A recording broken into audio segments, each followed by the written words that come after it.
ಸುಮಾರು ಜನ big boss ಇಂದ ಎಲಿಮಿನೇಟ್ ಆಗಿ ಬಂದಿರುವಂತ ಕಂಟೆಸ್ಟೆಂಟ್ಸ್ ಗಳು ಕೇಳಿದಾಗ ಸೊ ನೀವು ನಿಮ್ಮ ಪಾಸಿಟಿವಿಟಿ ಅನ್ನುವಂಥ ಮಂತ್ರದಲ್ಲಿದ್ರೆ ಸೊ ಅವ್ರಿಗೆ ಅದು ಎಲ್ಲೋ ಒಂದ್ ಕಡೆ ಫೇಕ್ ಗೇಮ್ ಅಂತ ಅನಿಸ್ತಿತ್ತು ಅಂತ ಹೇಳ್ಬಿಟ್ಟು. ಬಿಕಾಸ್ ಯಾಕಂತಂದ್ರೆ ಯಾರು ಸ್ಟ್ರಾಂಗು, ಯಾರು ಫೇಕು, ಯಾರು ಚೆನ್ನಾಗಿ ವಿನ್ ಆಗ್ಬೇಕು ಅಂತ ಒಂದಷ್ಟು ಕ್ವಶನ್ಸ್ ಅನ್ನ ಕೇಳಿದಾಗ ಒಂದಷ್ಟು ಜನ ಕಂಟೆಸ್ಟೆಂಟ್ಸ್ ನಿಮ್ಮ ಹೆಸರನ್ನ ಹೇಳಿದ್ರು. ಸೊ ಯಾರು ಫೇಕ್ ಆಡ್ತಾರೆ, ಪಾಸಿಟಿವಿಟಿ ಅಂತ ಹೇಳ್ಕೊಂಡಿರ್ತಾರೆ ಅನ್ನೋವಂಥದ್ದೇ ಇರ್ತದೆ. ಸೊ ಇವರು ಫೇಕ್ ಅಂತ ಹೇಳ್ತಾರೆ ಅಂತವ್ರು ನಿಮ್ಮ ರಿಯಾಕ್ಷನ್ ಏನು ಅಂತ? ಅದೇ ಆಸ್ ಎ ಸೆಡ್, ನಾ ಪಾಸಿಟಿವ್ ಆಗಿರೋದಾಗ್ಲಿ ಯಾವಾಗ್ಲೂ ಸ್ಮೈಲ್ ಮಾಡ್ಕೊಂಡಿರೋದು ಬಹಳ ಕಷ್ಟ. ಅದು ನಾನ್ ಮಾಡ್ತಾ ಇದ್ದೀನಿ. ಅವ್ರಿಗೆ ಆಗದೆ ಇರೋದಕ್ಕೆ ಅದು ಆಗೋದೇ ಇಲ್ವೇನೋ, ಹಂಗಿದಾರೆ ಅನ್ನೋದಾದ್ರೆ ಅದು ಫೇಕ್ ಅನ್ಸುತ್ತೆ ಅಂತ ಹೇಳ್ತಾರೆ. 111 ದಿನ ಯಾರು ಅಲ್ಲಿ ಫೇಕ್ ಆಗಿರೋದಕ್ಕೆ ಸಾಧ್ಯನೇ ಇಲ್ಲ. ನಾನು 111 ದಿನ ಪಾಸಿಟಿವ್ ಅಂತ ಹೇಳ್ಕೊಂಡಿದ್ದೆ, ಸ್ಮೈಲ್ ಮಾಡ್ತಿದ್ದೆ ಅನ್ನೋದಾದ್ರೆ ದಟ್ ಇಸ್ ಮೈ ಕ್ಯಾರೆಕ್ಟರ್. ಇವತ್ತಲ್ಲ ನಾಳೆ ನೀವು ಅದನ್ನ ಅಕ್ಸೆಪ್ಟ್ ಮಾಡ್ಕೊಳ್ಳೇಬೇಕಾಗತ್ತೆ, ಅದು ಫ್ಯಾಕ್ಟ್, ಅದೇ ಫ್ಯಾಕ್ಟ್. ಸೊ ನಾನಂತೂ ಬದಲಾಗೋದಿಲ್ಲ. ನಾನು ಇನ್ನೊಂದು 10, 100, 10, 20, 30 ವರ್ಷ ಬಿಟ್ಟು ನೋಡಿದ್ರು ನಾನು ಹೀಗೆ ಇರ್ತೀನಿ. ಇನ್ನು ಯಾವುದೇ ಶೋನಲ್ಲಿ ಕಾಣಿಸ್ಕೊಂಡ್ರು ನಾನು ಹೀಗೆ ಕಾಣಿಸ್ತಿರ್ತೀನಿ. So that is me. ಅದು ನಿಮ್ಗೆ ಅರ್ಥ ಆಗೋವರೆಗೂ ಫೇಕ್ ಆಗೇ ಕಾಣುತ್ತೆ. ಸೊ ನಾನೆಂತ ಮಾಡೋದಕ್ಕಾಗೋದಿಲ್ಲ. ಈಗ ಹೇಳ್ತಾ ನಾಡಗೀತೆ ಬಗ್ಗೆ ಅಲ್ಲಲ್ಲಿ ನನಗೆ ಗೊತ್ತಿದೆ, ಇನ್ನೊಂದು ಕೆಲವೊಂದ್ ಕಡೆ ಸಂಗತಿಗಳು ನನ್ಗೆ ಗೊತ್ತಿಲ್ಲದೆ ಇದ್ದಾಗ ನಾನು ಹಾಡಿಲ್ಲ ಅಂತ ಹೇಳಿದ್ರು. ಸೊ ಮುಂದಿನ ದಿನಗಳಲ್ಲಿ ಗೌತಮಿ ಜಾಧವ್ ಅವ್ರು ನಾಡಗೀತೆಯನ್ನ ಕಲಿತಾರ ಅಂತ? ಕಲಿಬಹುದು. ಅದನ್ನ ನಾಡಗೀತೆ ಅಂತ ನೋಡಿದಾಗ ಮೇ ಬಿ ನನ್ಗೆ I will not even take an hour ಅನ್ಸುತ್ತೆ. ಆರಾಮಾಗಿ ಕಲ್ತು ಹಾಡ್ಬೋದು. ಅದು ಇವಾಗ ನಾನು ಇನ್ ಯಾರಿಗೂ ಪ್ರೂವ್ ಮಾಡ್ಬೇಕು ಅಂತ ಆಡೋದಕ್ಕೆ ಆಗೋದಿಲ್ಲ. ಮನ್ಸಿಂದ ನಿಜವಾಗ್ಲೂ ನನ್ಗೆ ಇವಾಗ್ಲೂ ನಾ ಕಲಿಬೇಕು ಅಂದ್ರೆ ಪಟ್ಟ ಕಲ್ತು ಹಾಡ್ಬೋದು. ಇಲ್ಲಿ ನಮ್ಗೆ ಎಲ್ಲರಿಗೂ ಇವಾಗ ನಿಮ್ಗೂ ಕನ್ನಡದ ಮೇಲೆ ಪ್ರೀತಿ ಖಂಡಿತವಾಗ್ಲೂ ಇರುತ್ತೆ. ನಿಮ್ಗೆ ನಾಡಗೀತೆ ಬರುತ್ತಾ? ಪೂರ್ತಿ ಬರುತ್ತಾ? ನಮಗ್ ಬರುತ್ತಾ ನಿಮಗೆ? ನಂಗಂದ್ರೆ ಚಾಲೆಂಜಿಂಗ್ ಆಗಿ ತಗೊಂಡು, ಯಾಕಂದ್ರೆ ಕನ್ನಡ ಮೀಡಿಯಂ ಅಲ್ಲಿ ಓದಿದ್ದು ಮೇಡಮ್.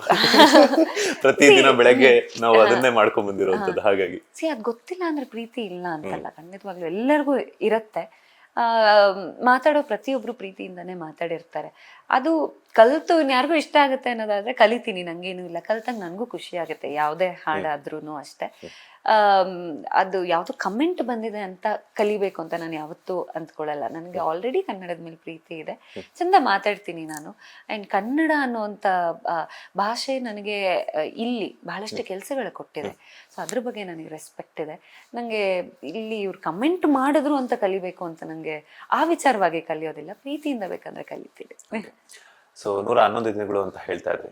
ಸೊ ಕಿಚ್ಚ ಸುದೀಪ್ ಅವರು ವೀಕೆಂಡ್ ಬಂದು ಅಲ್ಲಿಗೆ ಯಾರ್ಯಾರು ತಪ್ಪು ಮಾಡಿದ್ರು, ಯಾರ್ಯಾರು ಚೆನ್ನಾಗಿ ಆಡಿದ್ರು ಅಂತ ಹೇಳ್ಬಿಟ್ಟು ಬ್ಲೆಸ್ಸಿಂಗ್ಸ್ ಆಗಿರ್ಬೋದು ಅಥವಾ ತಪ್ಪು ಮಾಡಿರೋಂಥವ್ರಿಗೆ ತಿದ್ಕೊಳ್ಳುವಂಥದ್ದಕ್ಕೆಲ್ಲ ಕೊಡ್ತಿದ್ರು. ಕಿಚ್ಚ ಸುದೀಪ್ ಅವ್ರ ಕಡೆಯಿಂದ ಗೌತಮಿ ಜಾಧವ್ ಅವರು ಏನ್ ಕಲಿತರು ಅಂತ? Very much. ಅಂದರೆ ತುಂಬ ಎವ್ರಿ ವೀಕೆಂಡ್ ಆಟನ, ಅಂದರೆ ನನ್ನ ರೀತಿಲೇ ನಾನು ಆಟ ನೋಡಬೇಕು ಅಂತ ಇದ್ರೂ ಅವ್ರ ಕಡೆಯಿಂದ ಬರೋವಂಥ ಸಜೆಷನ್ಸ್ನ ನನ್ನ ರೀತಿಲಿ ಹೇಗೆ ನಾನು ಅದನ್ನು ಆಟಕ್ಕೆ ತೊಗೊಬೋದು, ನನ್ನಲ್ಲಿ ಏನು ಸರಿ ಮಾಡ್ಕೋಬಹುದು, ಫ್ರೆಂಡ್ಶಿಪ್ ವಿಚಾರದಲ್ಲಿ ಹೇಳ್ಕೊಳ್ತಾ ಬಂದರು. ಅದು ಡೈರೆಕ್ಟಾಗಿ ನಾವು ಎಫೆಕ್ಟ್ ಮಾಡ್ಕೋತಿರ್ಲಿಲ್ಲ, ಬಟ್ ಇಂಡೈರೆಕ್ಟಾಗಿ ಹೊರಗಡೆ ಹೇಗೆ ಕಾಣಿಸ್ತಿತ್ತು, ಏನಾಗ್ತಿತ್ತು ಅಂತ ಅವ್ರು ತುಂಬ ಚಂದ ಮಾಡಿ ಹೇಳಿದ್ದಾರೆ. ಸೊ ಅಲ್ಲಿ ನಾನು ಏನೇನೆಲ್ಲ ಮಾಡ್ಕೋಬಹುದಾಗಿತ್ತು, ನನ್ನ ಕೈಯಲ್ಲಿ ಏನಾಗ್ತಿತ್ತು ಅದನ್ನೆಲ್ಲ ಟ್ರೈ ಮಾಡಿದ್ದೀನಿ. ಮತ್ತೆ ಪ್ರತಿಯೊಂದು ಅವರು ಇವಾಗ ಅವ್ರು ನಿಮಗೇನೋ ಹೇಳ್ತಿದ್ರು ಆ ಪಾಠ ನಾನು ತಗೋಬಹುದು. ಸೊ ಹಾಗೆ ನೋಡಿದ್ರೆ ಎಲ್ಲ ವೀಕೆಂಡ್ಸು ಒಂದು ಪ್ರಾಪರ್ ಗುಡ್ ಏನು ಲೆಸನ್ಸ್ನ ಕಲ್ತಂತ ವಾರ ಆಗಿರುತ್ತೆ. ಸೊ ಅದೆಲ್ಲವೂ ನಾನು ನನ್ನ ಇಡೀ ಜೀವನಕ್ಕೆ ತಗೋತೀನಿ.